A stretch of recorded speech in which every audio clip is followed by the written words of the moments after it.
Price Lord. ஆண்டவராகிய இயேசு கிறிஸ்துவின் நாமத்தில் உங்கள் அனைவரையும் இன்று சந்திப்பதில் மகிழ்ச்சி அடைகிறேன். ஒரு பாடலை நாம் பாடி வார்த்தைகளுக்கு நேராக கடந்து செல்லலாம். உம்மை போல் யாருண்டு எந்த நேசுநாதா, உந்த பாதலத்தில் உம்மை போல் யாருண்டு. பாவ பீடினில் சிக்கி நான் உழன்றேன், தேவன் தம் அன்பினால் மன்னித்தீர். பாவ பீடினில் சிக்கி நான் உழன்றேன், தேவன் தம் அன்பினால் மன்னித்தீர். உம்மை போல் யாருண்டு எந்த நேசுநாதா, இந்த பாதலத்தில் உம்மை போல் யாருண்டு. உலகம் மாமிசம் பிசாசின் பிடியில் அடிமையாகவே பாவி நான் ஜீவித்தேன். நிம்மதி இழந்தேன், தூய்மையை மறந்தேன், மனம் போல் அலைந்தேன், ஏமாற்றம் அடைந்தேன். என்னையா தேடினீர் ஐயா இயேசுநாதா, உம்மை மறந்தவோர் துரோகினான். என்னையா தேடினீர் ஐயா இயேசுநாதா, அடிமை உமக்கே இனி நான். உம்மை போல் யாருண்டு எந்த நேசுநாதா, இந்த பாதலத்தில் உம்மை போல் யாருண்டு. இன்றைக்கு நான் செய்யும் இந்த தீர்மானத்தை என்றைக்கும் காத்திட ஆவியால் நிரப்பும். நொறுக்கும் ஊருக்கும் உடையும் வனையும் உமக்கே உகந்த தூய சரீரமாய், ஐம்பொறிகளையும் உமக்குள்ளடக்கும் இயேசுவே ஆவியால் நிரப்பும். வெற்றி வாழ்க்கையுள்ள மகளாய் திகழ அக்கினி என்னுள்ளம் இறக்கும். உம்மை போல் யாருண்டு எந்த நேசுநாதா, இந்த பாதலத்தில் உம்மை போல் யாருண்டு. வீட்டிலும் ஊரிலும் செல்லுமிடமெங்கும் சோதனை வந்திடில் கர்த்தா நீர் காத்திடும். மெசியா வருகை வரையில் பலரை சிலுவை கருகில் அழைக்க ஏவிடும். முழங்காலில் நிற்க வேதத்தை அறிய தினந்தோறும் தேவா உணர்த்தும்.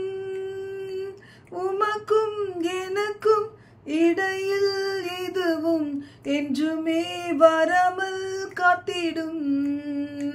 உம்மை போல் யாருண்டு எந்த நேசுநாதா, இந்த பாதலத்தில் உம்மை போல் யாருண்டு. ஆண்டவரே, உங்களை போல இந்த உலகத்துல யாரும் வரவே முடியாதப்பா. உம்மை போல ஆண்டவரே பரிசுத்தமான தேவன், தூய அன்புள்ளவர். ஆண்டவரே, உம்மை போல ஆண்டவரே எங்களை நேசிக்கிறவர், புரிந்து கொள்ளுகிறவர், எங்களுக்காக யாவையும் செய்து முடித்திருக்கிறவர். ஆண்டவரே மை ஸ்தோத்தரிக்கிறோம். தினம் தோறும் பாதை காண்பிக்கிறவர், உங்களுடைய வார்த்தைகளை கொடுத்து எங்களை வாழ பண்ணுகிறவர், எங்களோடு உறுதுணையாயிருந்து எங்களுடைய காரியங்களிலே காப்பாற்றுகிறவர், ஜெயிக்க பண்ணுகிறவர். ஆண்டவரே, சர்வ உலகத்தின் தேவன், சர்வ பூமியின் தேவன், சர்வ சிருஷ்டி கர்த்தர், சர்வ லோகாதிபதியாகிய தேவன், உண்மையே நாங்கள் உயர்த்துகிறோம் அப்பா.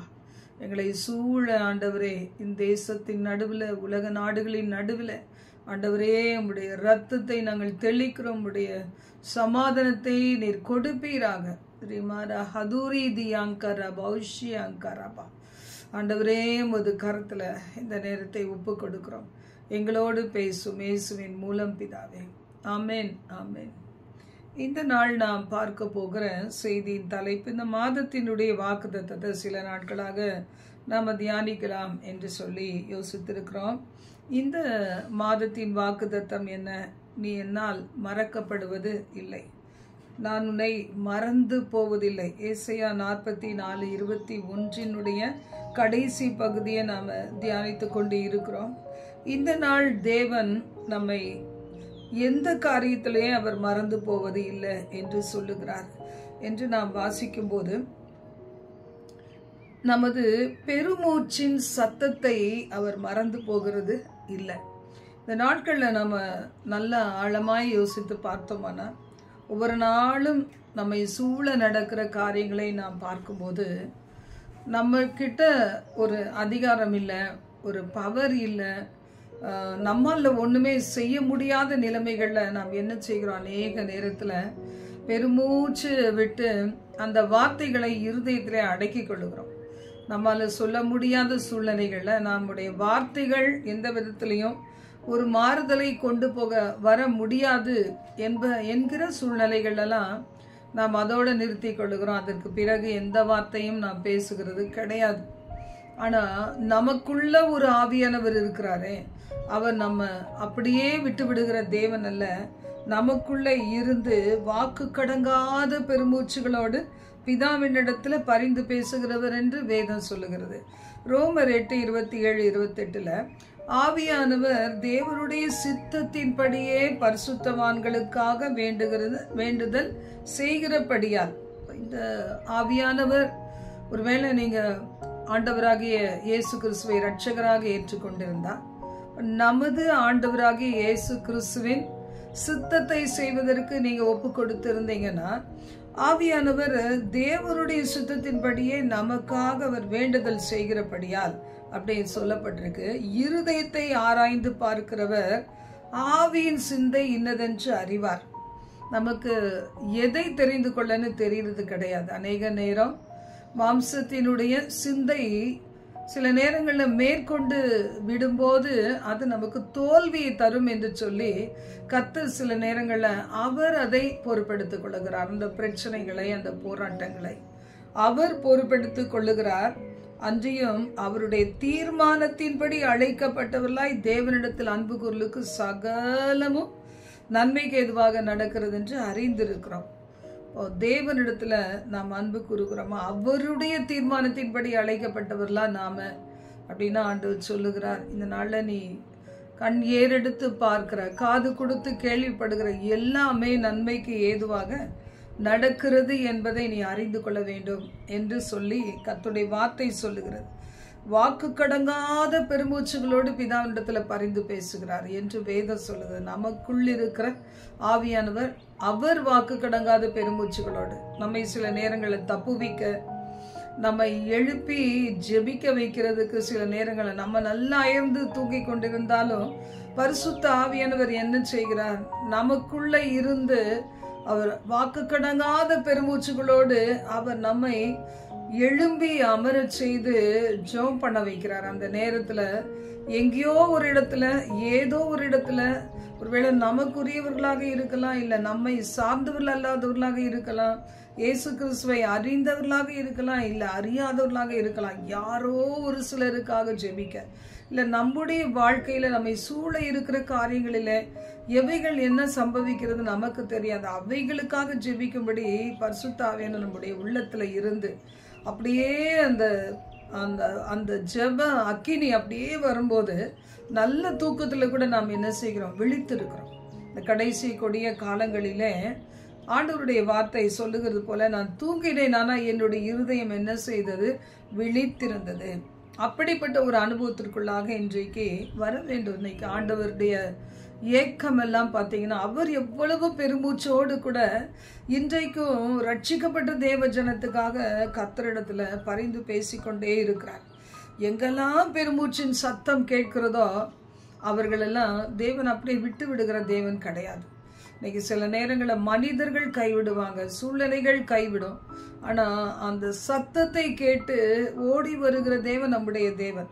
சங்கீதம் 102:19-20 வாசிக்கிறோம், கர்த்தர் கட்டுண்டவர்களின் பெருமூச்சை கேட்க, கொலைக்கு நியமிக்கப்பட்டவர்களை விடுதலையாக்க, தம்முடைய உயர்ந்த பரிசுத்த ஸ்தலத்திலிருந்து பார்த்து வானங்களிலிருந்து பூமியின் மேல் கண்ணோக்கமானார் அப்படின்னு பார்க்கிறோம்.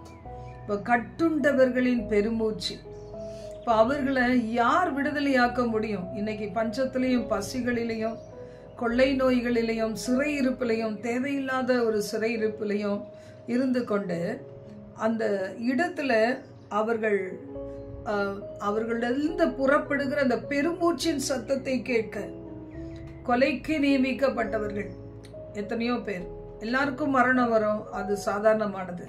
ஆனா இத்தனை நாட்கள், இந்த நேரம், இந்த வினாடி அப்படின்னு சொல்லும்போது அது எத்தனை கொடுமையானது. அப்போ இப்படிப்பட்ட நிலைமையில இருக்கிற பிள்ளைகளை விடுதலையாக்க ஆண்டவராகிய கர்த்தர் என்ன செய்கிறாராம்? பூமியின் மேல் இருந்த வானங்களிலிருந்து பூமியின் மேல் கண்ணோக்கமானார். அவர் கண்ணோக்கி பார்த்தா அங்க விடுதலை உண்டு.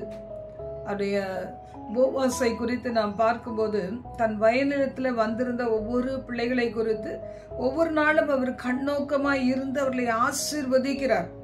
அதனால்தான் அந்த இடத்துல ஒரு சின்ன அசைவு வரும்போது அவரால் கவனிக்க முடிகிறது. இந்த மகள் யாருடைய குடும்பத்தை சார்ந்தவள், யார் இவள் என்று கேட்கிறார்.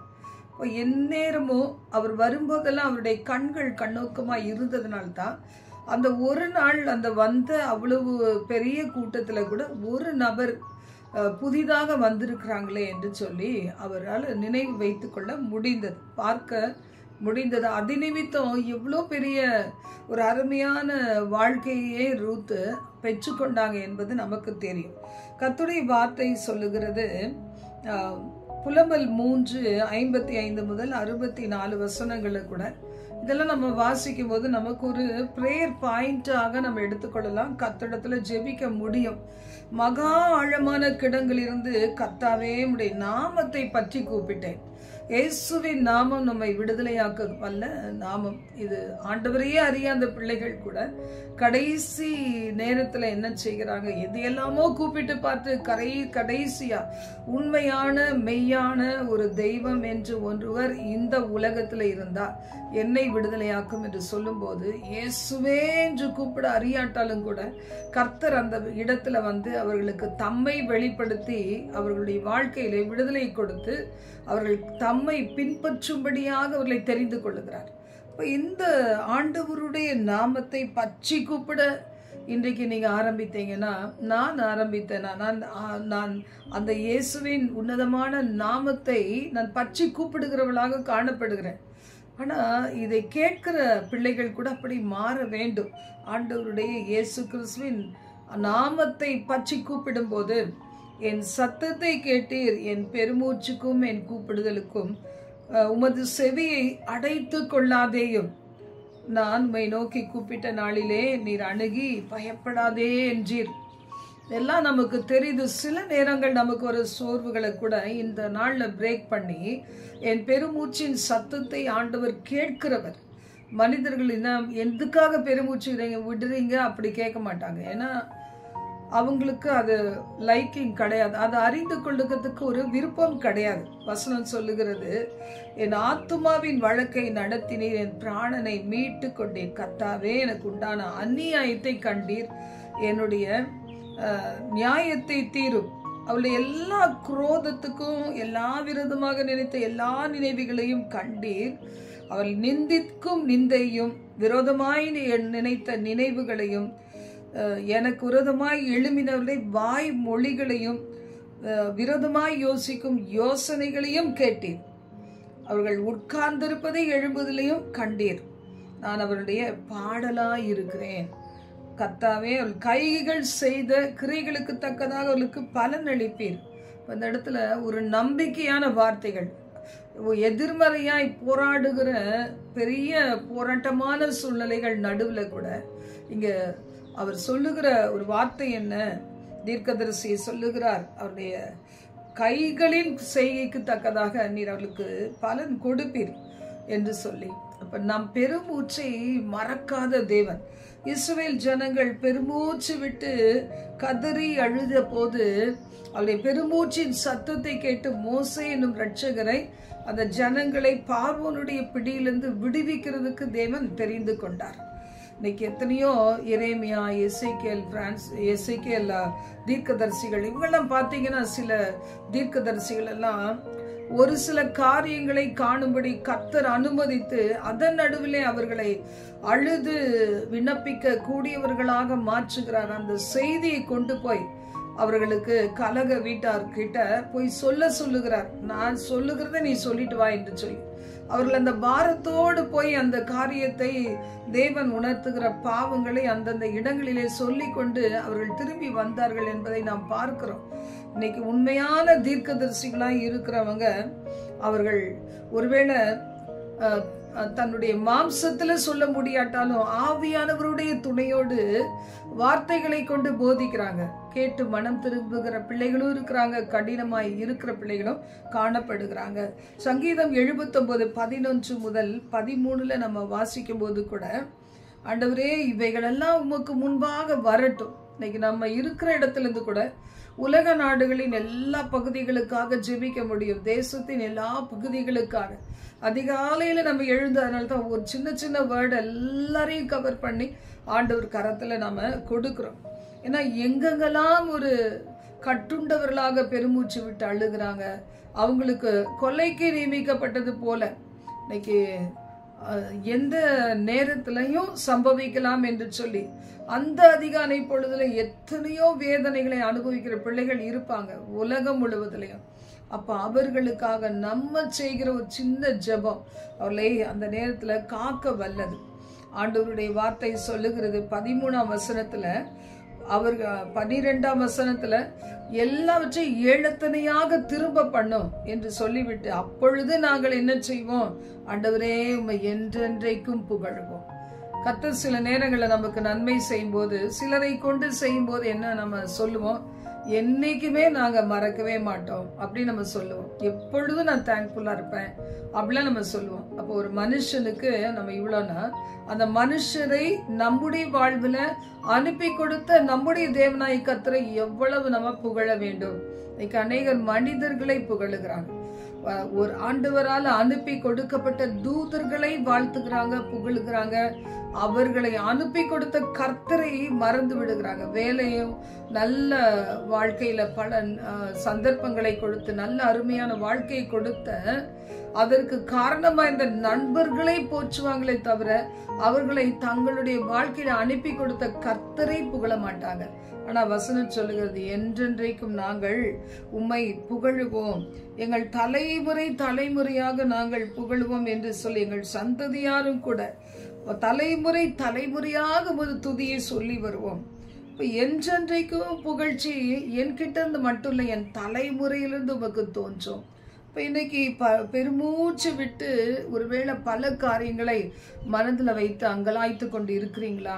ஆனா ஆண்டவர் சொல்றாரு, அந்த சத்தத்தை கேட்கிற நான் உன்னை மறக்க மாட்டேன், நான் உன்னை மறக்க மாட்டேன். உலகம் ஒருவேளை அந்த பெருமூச்சு விட்டு அழுது இல்லைன்னா பெருமூச்சோடு நிறுத்தி கொள்ளுகிற பிள்ளைகளுடைய அந்த சத்தத்தை கேட்க கூட விருப்பம் இல்லாம அந்த இடத்த விட்டு நகர்ந்துருவாங்க. ஏன்னா நம்ம என்ன சொல்ல போகிறோம்னு அவங்களுக்கு நல்லா தெரியும்.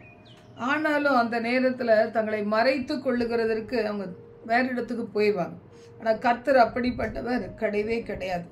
ஆண்டவராகிய கர்த்தர் மார்க் 7:33 முதல் 37 கூட நம்ம வாசிக்கும் போது, அப்பொழுது அவர் அவனை ஜனக்கூட்டத்தை விட்டு தனியே அழைத்து கொண்டு போய் தம்முடைய விரல்களை அவன் காதுகளில் வைத்து உமிழ்ந்து அவனுடைய நாவை தொட்டு வானத்தை அண்ணாந்து பார்த்து பெருமூச்சு விட்டு எப்பத்தா என்றார். அதற்கு திறக்கப்படுவாயாக என்ற அர்த்தமாம். உடனே அவனுடைய செவிகள் திறக்கப்பட்டு அவனுடைய நாவின் கட்டும் அவிழ்ந்து அவன் செவ்வையாய் பேசினான்.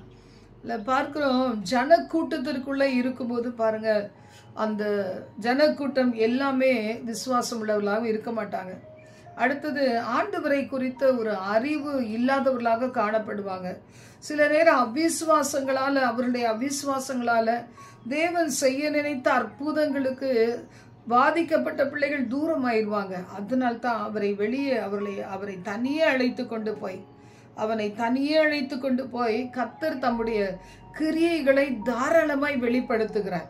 ஒருவேளை இந்த காரியம் மற்ற ஜனங்களால் புரிந்து கொள்ள முடியாததாக ஒருவேளை காணப்படும்ன்றதுனால்தான் ஆண்டவர் அந்த ஊமையும் செவிடுமான அந்த மனிதனை வெளியே கொண்டு போய் அவர் என்ன செய்கிறார், அவனுடைய காதுகள்ல அவர் தம் கைகளை விரல்களை வைத்து உமிழ்ந்து நாவை தொட்டு பெருமூச்சு விடுகிறார். இன்னைக்கு அவர் இதை எப்படி நாம் எடுத்துக்கொள்ளலாம்னா, இன்னைக்கு எவ்வளோ தேவை நிறைந்த ஜனங்கள் இருக்கிறாங்க.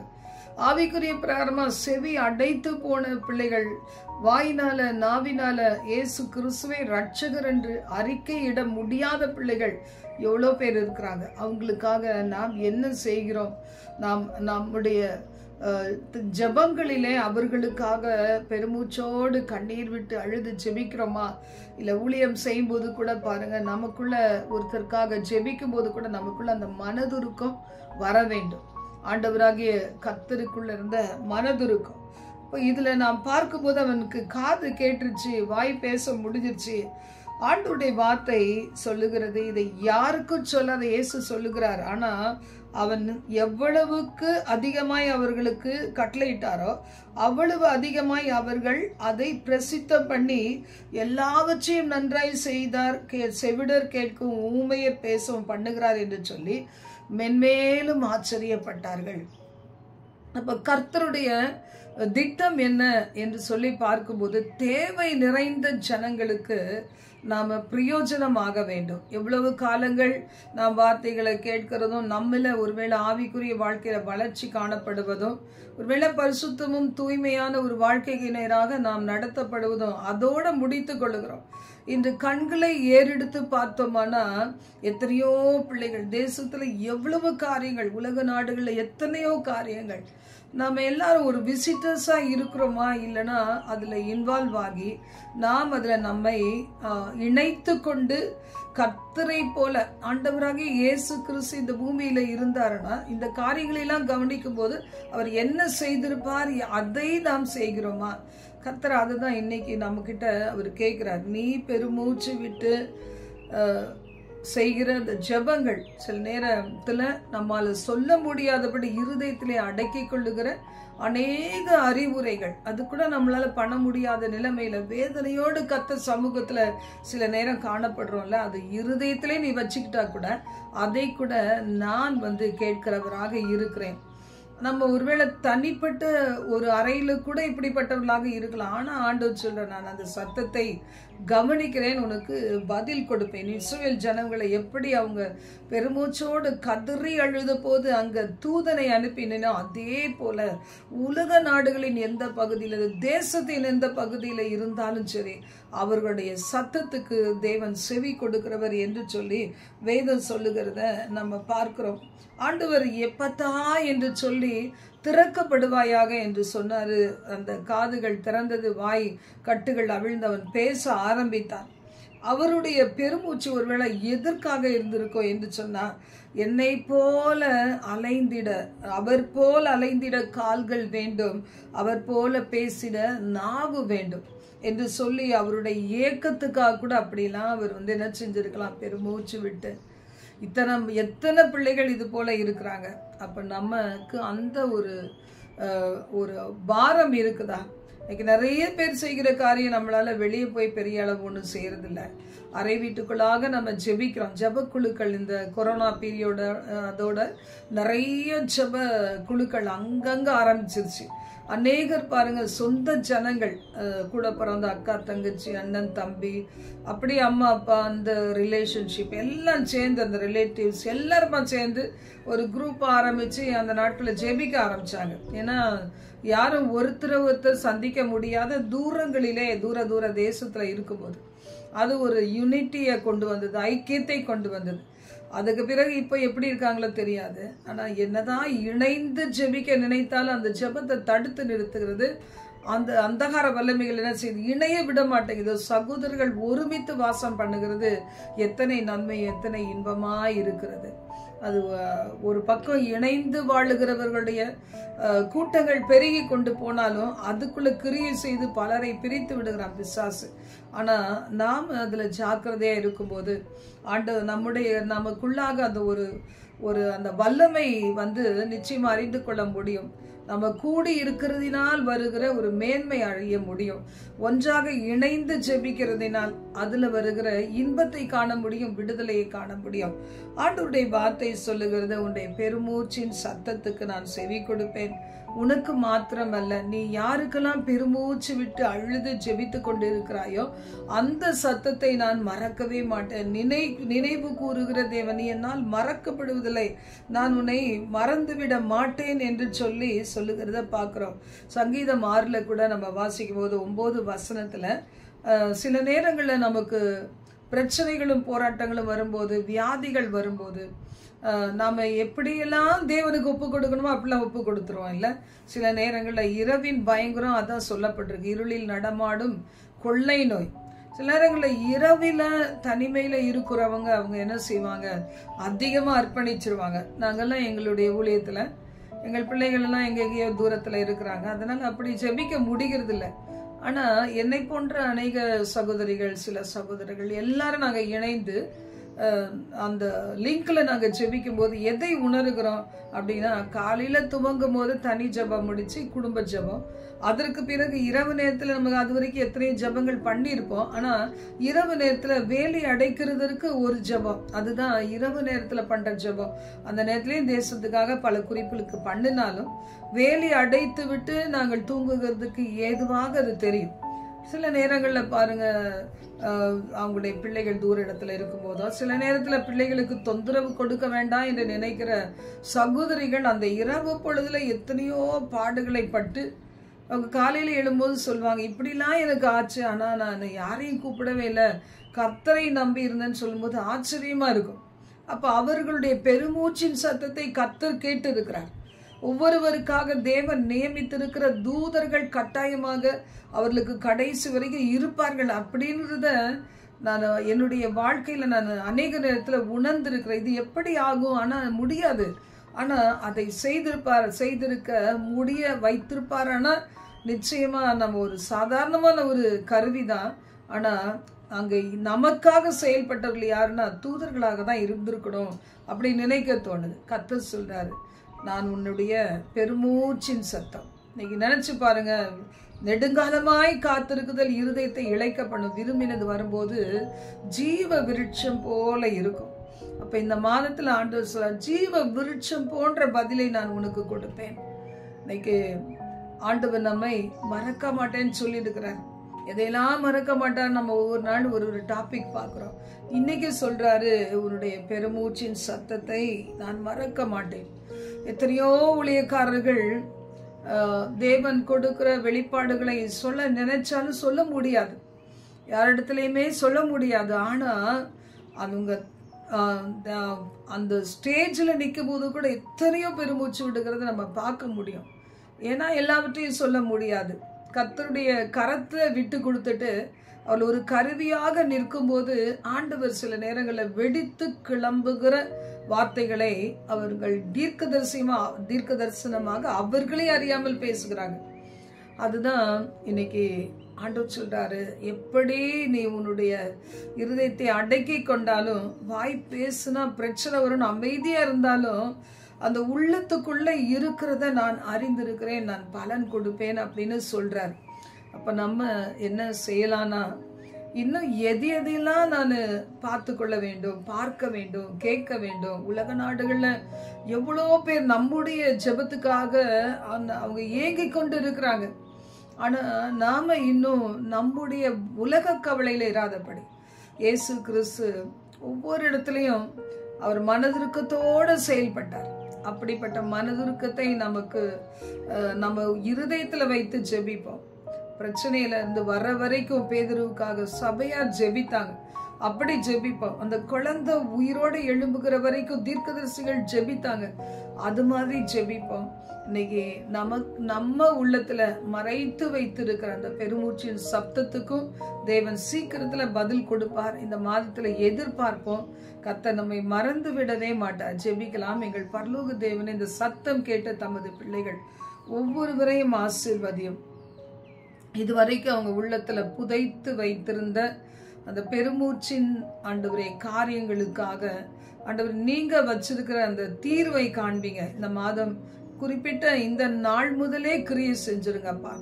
எல்லாவற்றுக்கும் மேல எங்களுக்கு கொடுத்த ஆவியானவர் வாக்கு கடங்காத நாங்கள் இன்னபடி வேண்டிக் கொள்வது ஆண்டவரை தெரியாத நேரத்துல எங்களுக்குள்ள இருக்கிற ஆவியானவர் பரிந்து பேச ஆண்டவரே நீர் அப்படிப்பட்ட ஒரு என் கடமை உங்களுடைய ஆண்டவரை வர்க்கு எங்களுடைய காரியங்களை நீங்க செய்றீங்களேப்பா. அதற்காக கொடானு கொடி நன்றி செலுத்துகிறோம். உம்மை துதிக்கிறோம் அப்பா. எத்தனை இடங்களில தேவையுள்ள ஜனங்கள் இருக்காங்களோ அங்கெல்லாம் தகப்பனை எங்களால ஒருவேளை போக முடிஞ்சவங்க இருப்பாங்க, சிலர் போக முடியாதவங்களா இருப்பாங்க.